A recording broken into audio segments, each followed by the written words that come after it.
So today I got a new dual dash cam. This is from Izeeker.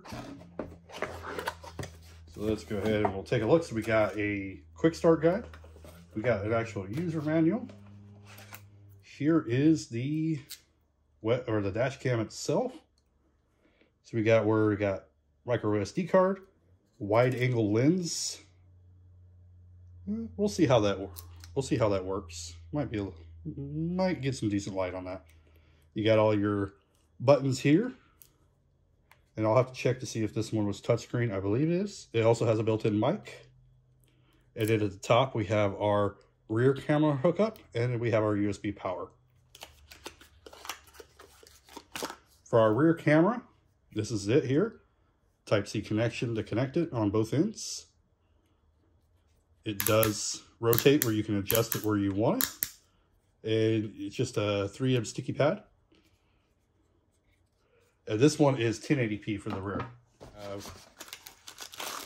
So we have a suction mount for the windshield.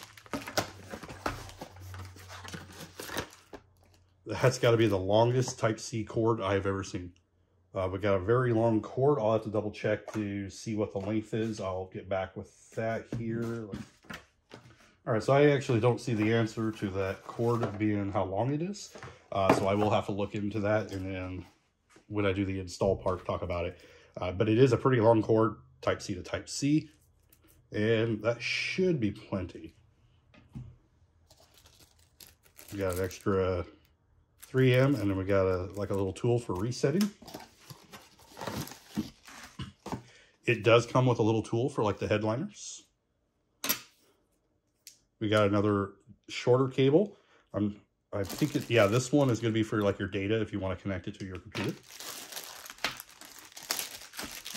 And then it does come with a 12-volt cord, and it does have a USB port on there, so you're not giving up your complete charger.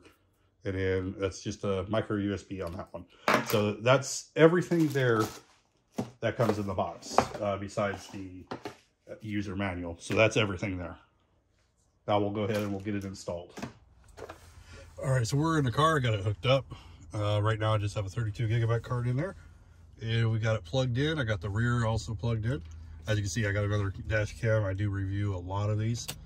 Let's go ahead and let's fire it up. We'll take a look. Video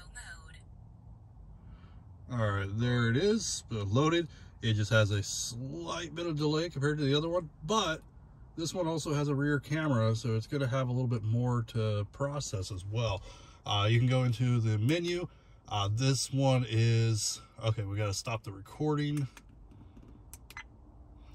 All right, so we're going into our settings. So we got video, photo, file, settings. If we go into video for mode selection, and then go back to settings, we'll go to picture or photo if you want to take pictures. And then you got files if you want to look at your files. We have settings. You can do camera settings, and you can do system setup. So if you go into camera settings, you can do your resolution, which you could do, QHD, pretty much 2K is what this one is. Picture in picture, you can do the front and the back, image size, quality, video record, yada, yada, yada. There is motion detection and G sensor, but you will have to do a hard wiring for that.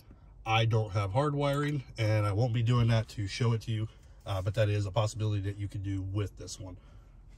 Installation, it's pretty darn easy. You just pretty much mount it somewhere. You got two wires, one for power, one for the other camera. And if you only want to do front camera, then you can keep that unplugged and do just the front camera. As for the rear camera, I just stuck it to the back of the window. I'll show that to you here in just a second. You can barely see with the glare, but I have it mounted right on the inside. You can kind of see the camera there. That's from the old camera. I need to actually pull that down.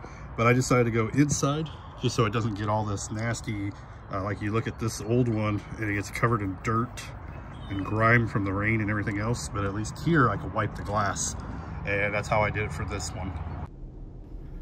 Here's a quick example of some footage.